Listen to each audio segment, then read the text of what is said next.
This is Max Allen Collins. Please stick around and help me solve the incredible mystery of Mr. Media.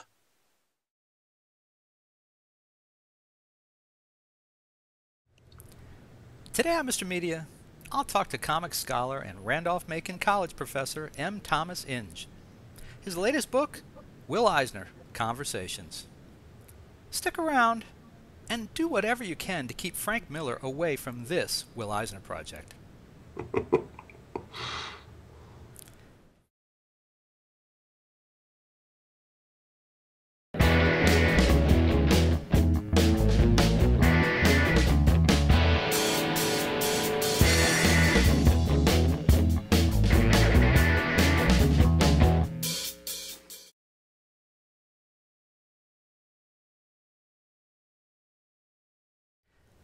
Mr. Media is recorded live before a studio audience of not exactly comic scholars who will comb through every line of this interview in search of mistakes, double meanings, and buried Easter eggs in the new media capital of the world, St. Petersburg, Florida.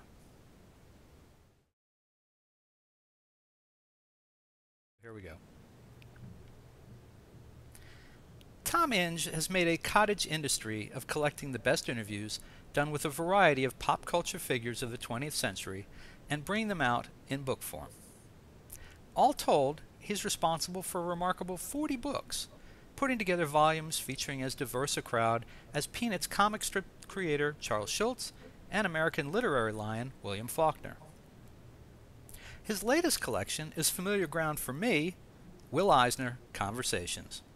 It's a book that covers the depth and breadth of the late American master of comics' entire 8-decade career and is a great companion piece, if I don't mind saying so myself, to my own 2005 authorized biography, Will Eisner, A Spirited Life. In fact, I first read many of the interviews in Inge's book either at Eisner's suggestion or discovered them in the file cabinet of his Florida studios. Now, if you consider yourself any kind of student of comics history, this new book is one you'll definitely want on your shelf. In a sealed Milar bag, of course. Inge, by the way, is the Robert Emery Blackwell Professor of the Humanities at Randolph-Macon College in Mississippi. Now let that be a lesson to you fanboys still living in your mother's basements. You can get a real job in the real world and still love comics. Tom Inge, welcome to Mr. Media. Thank you, and let me go back and correct one minor thing. I'm not located in Mississippi. Oh. The University Press of Mississippi publishes the books, but my college is located in Ashland, Virginia, not too far from Richmond or not too far from Washington, D.C. So, except for that slight geographical dislocation, everything else is fine. Well, I think I promised the fanboys some mistakes that they could get to. I just didn't think it'd be that easy for them. That's okay. People say a lot to University of Mississippi Press, and there's no such press as that. It's the University Press of Mississippi. But anyway, when it comes to Mississippi, people often have problems. Has not been one of the most popular states in the Union, but they are a powerful source of really good books on the comics, I think. And it's my working. I was working with him with Faulkner before, and I helped them get into popular culture, then into the comics. And I think they're one of the more successful university presses these days, not for what they publish in literature and history, but for their comics publications. And they're known for that now. So we've helped contribute to the survival of a scholarly press by what some people consider a mediocre form of art, which you and I know, however, is not the case. This is art with a capital A, no matter how you look at it. Absolutely, absolutely. And it's great that that there are, university presses that are willing to tackle comics. Oh yeah, and after Mississippi, what happens? Yale University Press gets in there.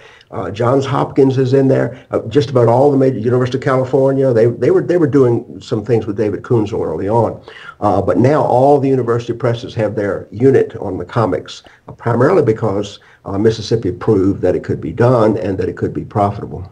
I think that's wonderful. And I wanted to ask you, your books, to me at least, they seem to suggest a certain single-mindedness of purpose on your part. And I wondered, when did you find that these collections were sort of your sweet spot?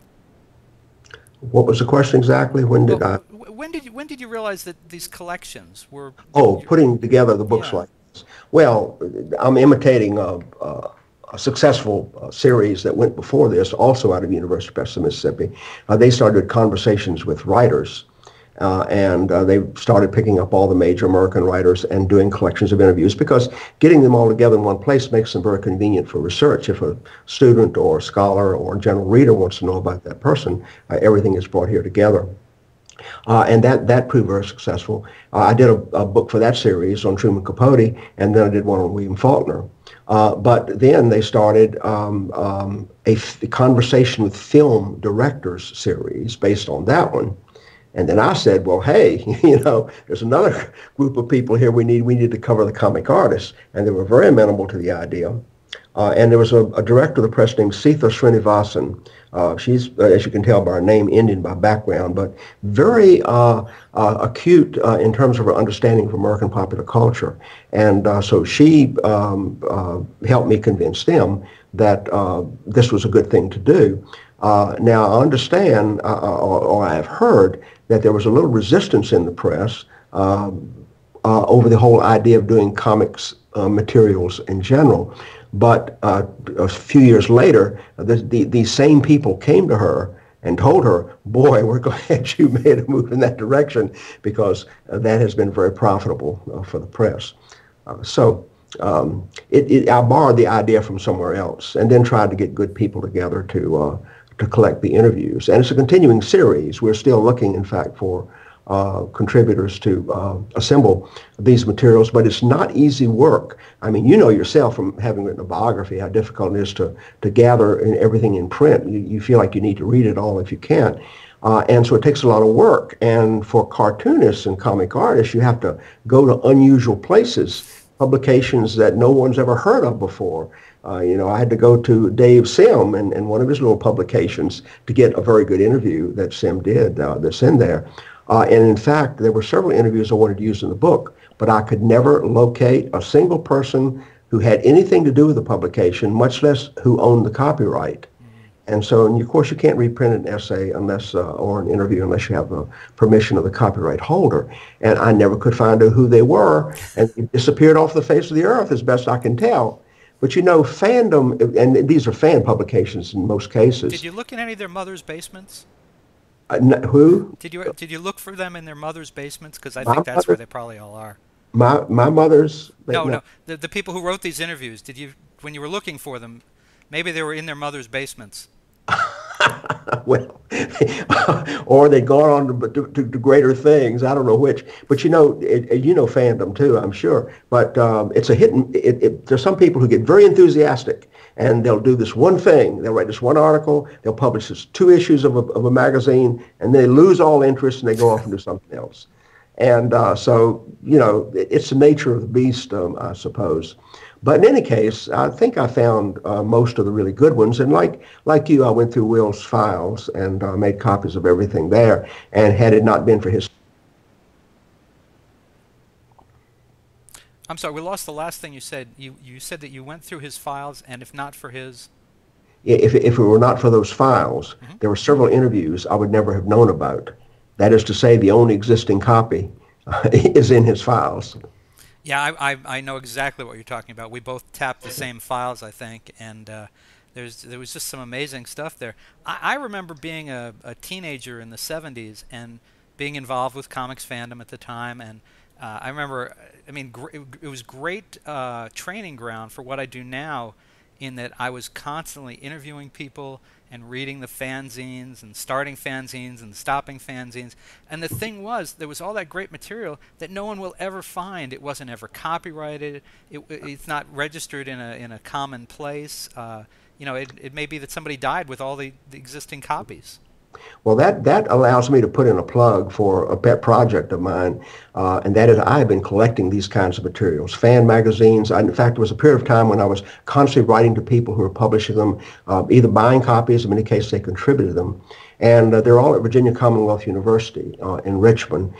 They have built a major comic art collection there now, starting with this kind of material that I gave them. And I have, therefore, I think on file, probably the most extensive set of fan-type publications anywhere around, unless there's somebody else out there, and there could be, who has been collecting materials in the same way.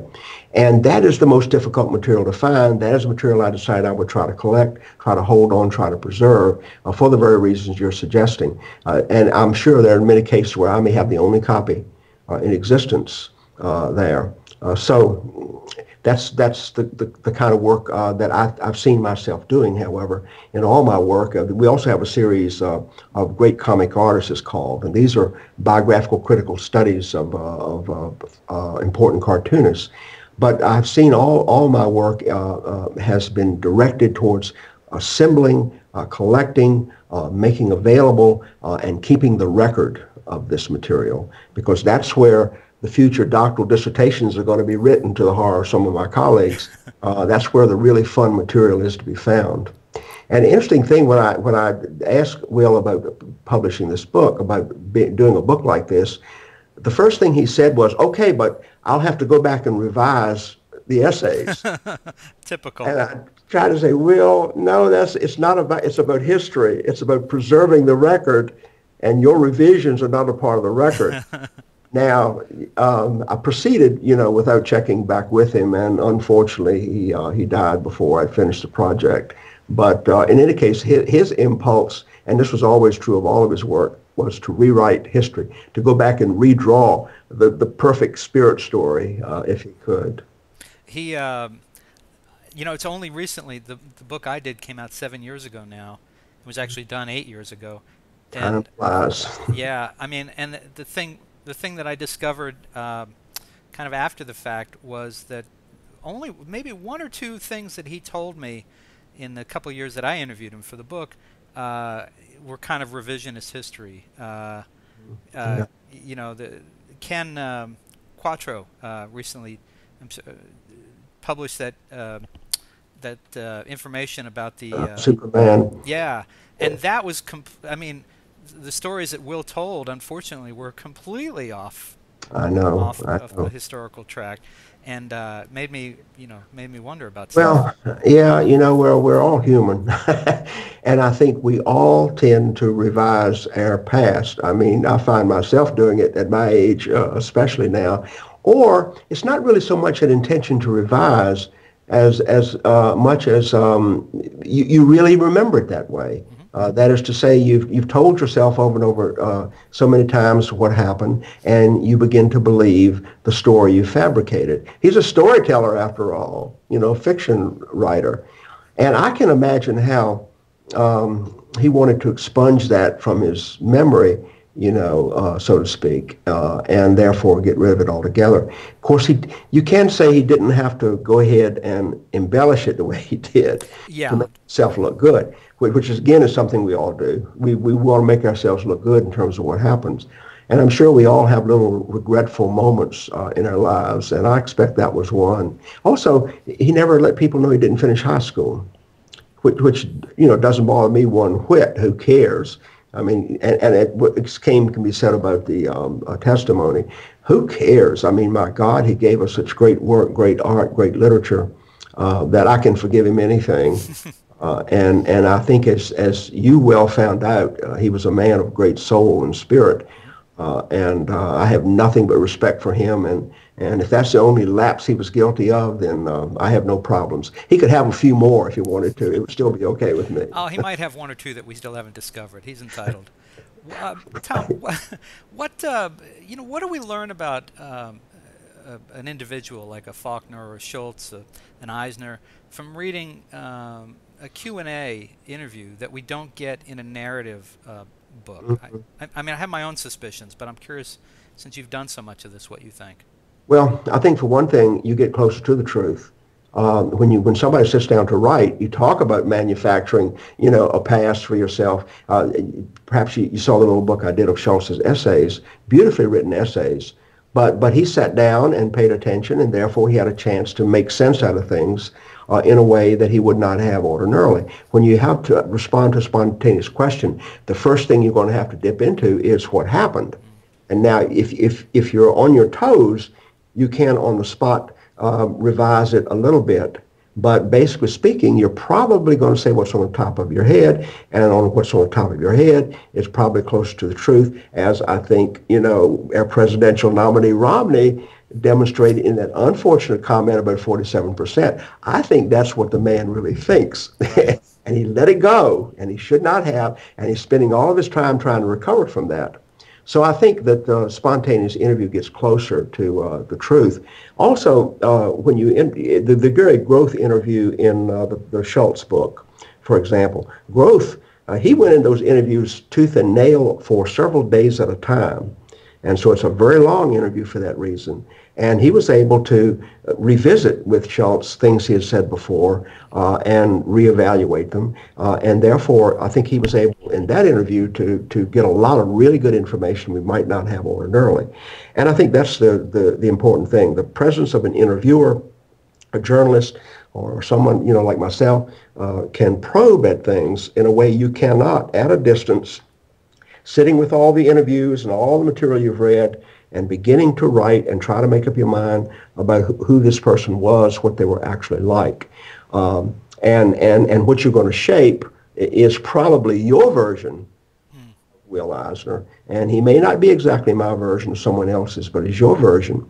But the interviews, I think, by and large, are the real version, closer to the real version. We are so duplicitous and so full of dishonesty in our lives, original sin responsible for it or whatever, I'm not sure. That it's hard for us to tell the truth, but we have to aim for it. And if we don't aim for the truth, then what is it all about? I'm sure my students think I'm trying to get them to think a certain way about things, but I'm never trying to do that. I'm trying to get them to think for themselves. And that's the importance of education as far as I'm concerned. So I think the interviews provide that kind of important context. And the ability to follow up answers. When they say one thing, to keep down that track or to challenge a statement. I mean, if you had known what you know now, I don't know what Will would have said, but had this come out while he was alive, but you would have had a chance to give him the opportunity to explain his side. And that's what we don't have. We don't have his opportunity to explain, and there may be some factors that we don't know about.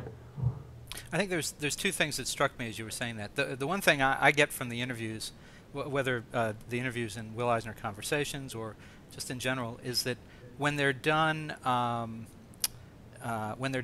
let's say honestly, you actually can hear that person's voice very well. You can hear them tell you, you can sense the annoyance if they don't like the question, or you can also sense the thrill they're getting from someone, kissing their butt sometimes. Now, the interesting thing, or the only thing that concerns me about interviews done in fanzines over the years, and I imagine it probably hasn't changed a lot today, is that because the people doing the interviews tend to be, with the exception perhaps of Gary Groth and the Comics Journal over the years, a lot of these guys who've done the interviews with people like Eisner and Kirby and Stan Lee, they've been such fanboys that they've always promised to let the person read the interview before it's published, and then it gets edited and changed, and the words, and they start protecting themselves. And I always found that unfortunate. And personally, I've resisted that for a lifetime. But I know it goes on. Yeah. Oh, I know. And Will would nearly always ask that. Absolutely. Wanted to see it, and I can understand that point of view too. For me, if I had asked to see check on it, and I get interviewed too, and I will often ask, can I see it? But I don't often get it back. But I'm more concerned that I said it correctly, because of being a writer, being a professor of English, I'm more concerned with the way things are said with the composition. So I want to be sure it reads well, being an English professor. But nevertheless, it's not a good thing, and I think, in truth, journalists should not show it. On the other hand, I have seen pieces that if the person who was interviewed had seen it, they would probably not have approved it, because the whole tenor of the interview is, and the way it's treated in the article is negative, for example.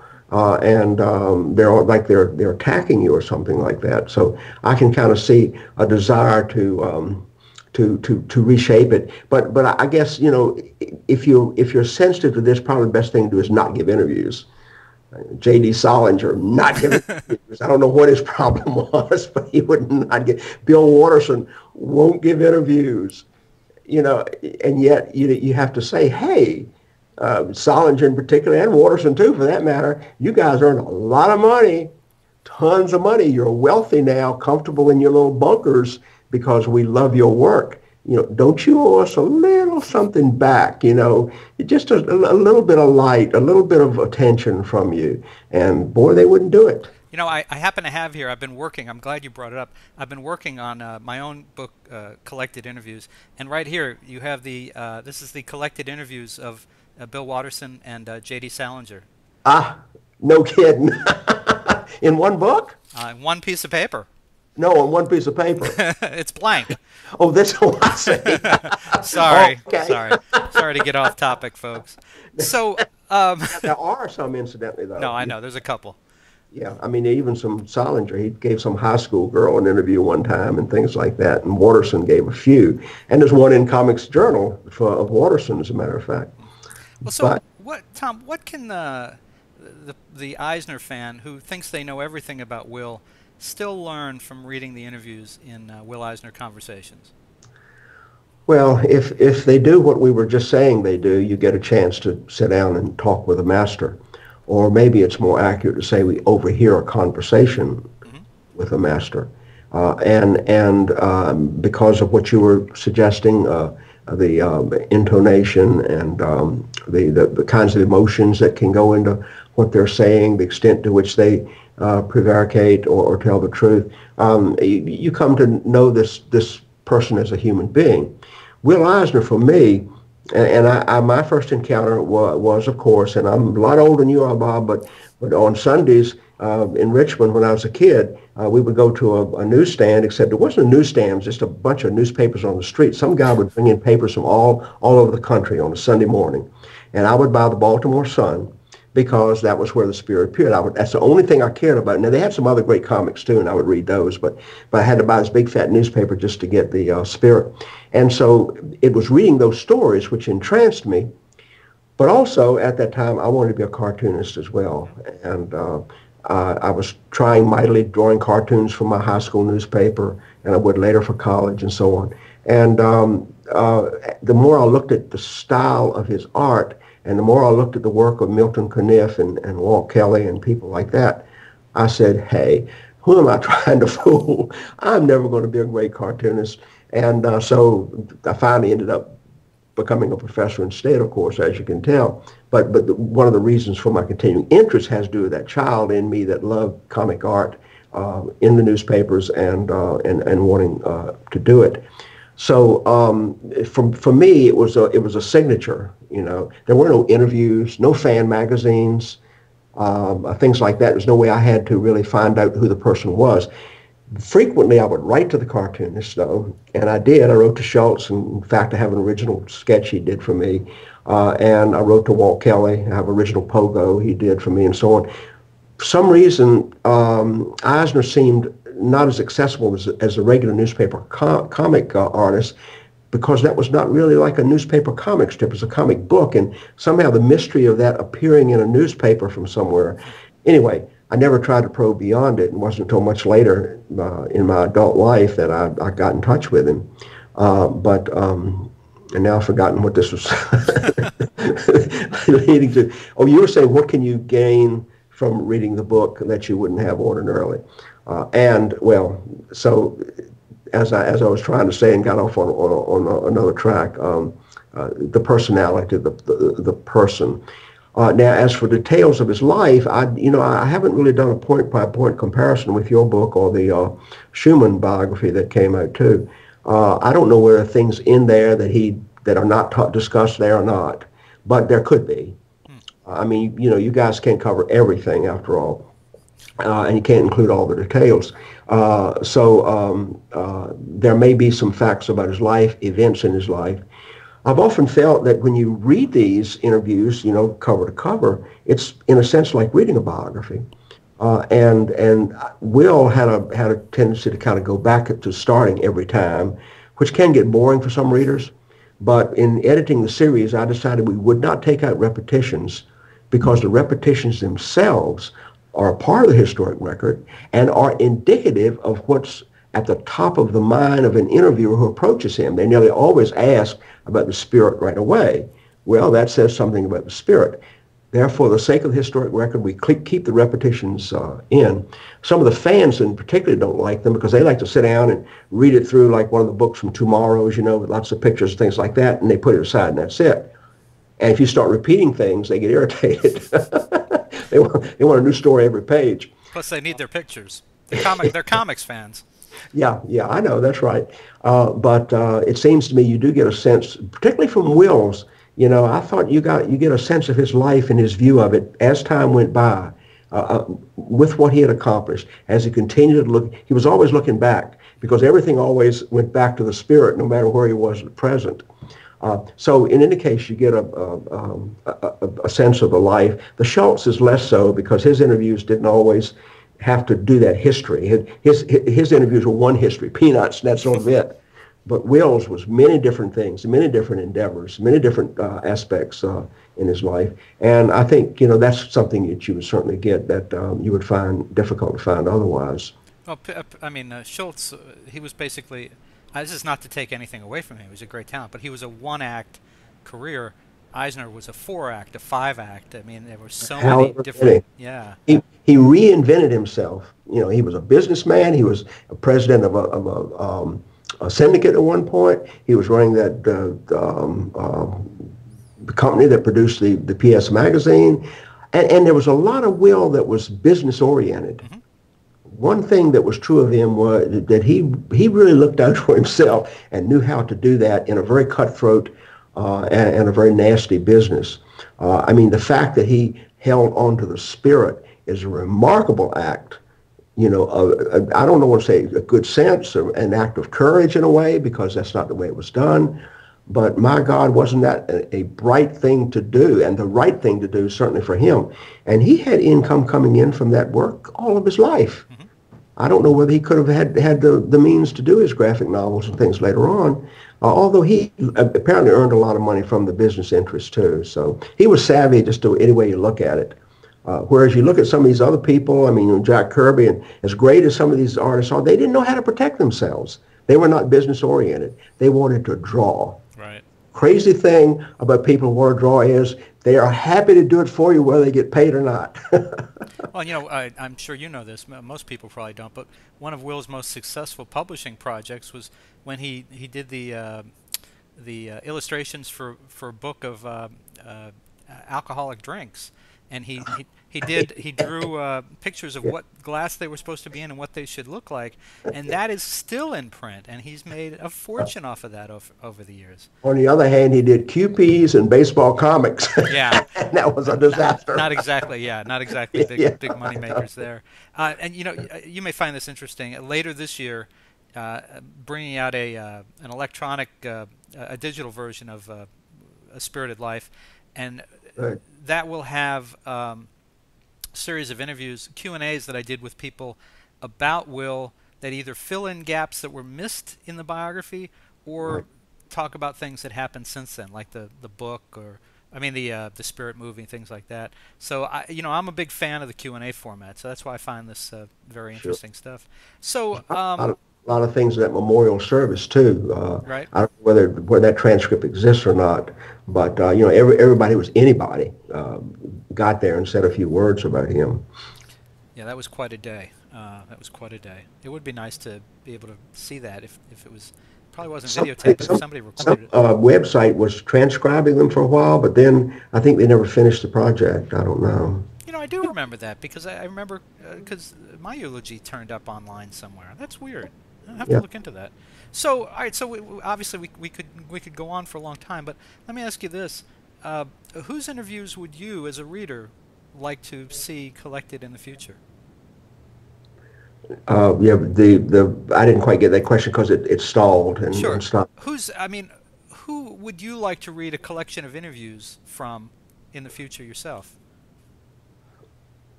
Wait a minute. Oh, who would I like to read a collection of interviews? Yeah, I mean, would you like to read a collection of, I don't know, Alfred Hitchcock interviews or Stan Lee interviews? I'm just picking names out of thin air. Yeah, well, we've done the Stanley series. I've already read Okay.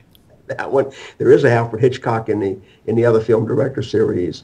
I don't know. The problem with me is, and I'm sure that has to be true for you. I'm so busy writing and producing, I don't have time to sit and read books. And I try to review books now and then just to make myself, pay attention. And there's so much coming out now on comics that I don't think one person can keep up with it anyway. I don't know that. I think just about everybody I would want to hear interviewed, and I did the Faulkner one. He is somebody that I did meet him once, and they did publish an interview with him. But writers are the people that I find of most interest, I guess. And my favorite writer in the world right now is somebody who suddenly became renowned in the past few days, Mo Yan, the Chinese Nobel Prize novelist. That he was Nobel Prize material, and by God, he got the Nobel Prize. The problem is when I'm with him, he doesn't speak English and I don't speak Mandarin, so we can't talk too much except with an interpreter. But I would like to see a group of good interviews with him, as a matter of fact. But I don't think I don't think I'm going to be able to do that myself. Maybe somebody else will. But I guess I don't really sit down much and read a collection all the way through, cover to cover anyway. I dip into it, and if I'm writing, for example, on a novel by Faulkner, an essay of some kind, I'll go back and check through the interview volume and see what he said about the novel, because sometimes you find useful illustrations. So I guess it's true of books in general. I don't have time to sit down and read a book cover to cover. I did just finish reading Umberto Eco's latest book called This Is Not the End of the Book. It's the name of the book. And it's all about the book disappearing. But I read that cover to cover because it was, in fact, a collection of interviews. He didn't write the book, but somebody did a series of interviews with him and a French film director. But it's all about very pertinent things. But the irony of being a professor of literature is I got into it because I love literature, but now I don't have time to read literature. And I consider comics one of our most important forms of literature. There you go. Last question. What's next? What do you have coming up? Yeah, I'm working right now on a Faulkner. See, I sort of move back and forth between my love of the comics and my love of literature. And what I've done in this case, and this is a slight turn on the idea of anthologies, what I've done is to track down essays by other writers in the United States and throughout the world who have testified to the power of Faulkner's influence on their work. What I'm trying to pinpoint is what did they learn from Faulkner. And so I've assembled a couple of hundred pieces. Probably I won't be able to get them all into the book, and also have permission problems and things like that. But when the book is done, one ought to be able to sit down and read and see what these writers thought and why they like Faulkner so much. You couldn't do a book like that for someone like Hemingway or John Dos Passos or Steinbeck, because those writers didn't elicit that response from other writers the way Faulkner did. Many writers felt like Faulkner taught them how to write, and that's Hemingway. If you write like Hemingway, you sound like Hemingway.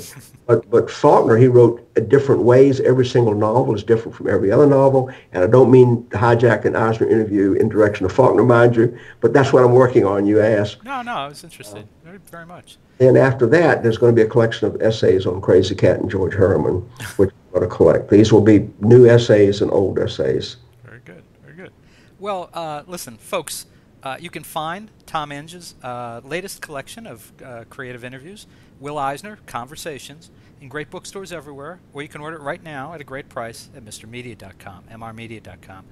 Tom, can people find you online? Is there a website? Are you on Facebook? Any of that kind of fun stuff? Not really, but I have an email address. Oh, let's not give that out. Okay. That might be a little too much. Go to Randolph-Macon College, and you could track me down if you needed to. Very good. Well, Tom Inge, thank you so much for joining us on Mr. Media today. My pleasure, Bob. I don't do Skype every day, so I want you to know this is a tribute to you and Will Eisner. Well, I'll only speak for myself. I'm sure Will appreciates wherever he is, but thank you very much. Okay.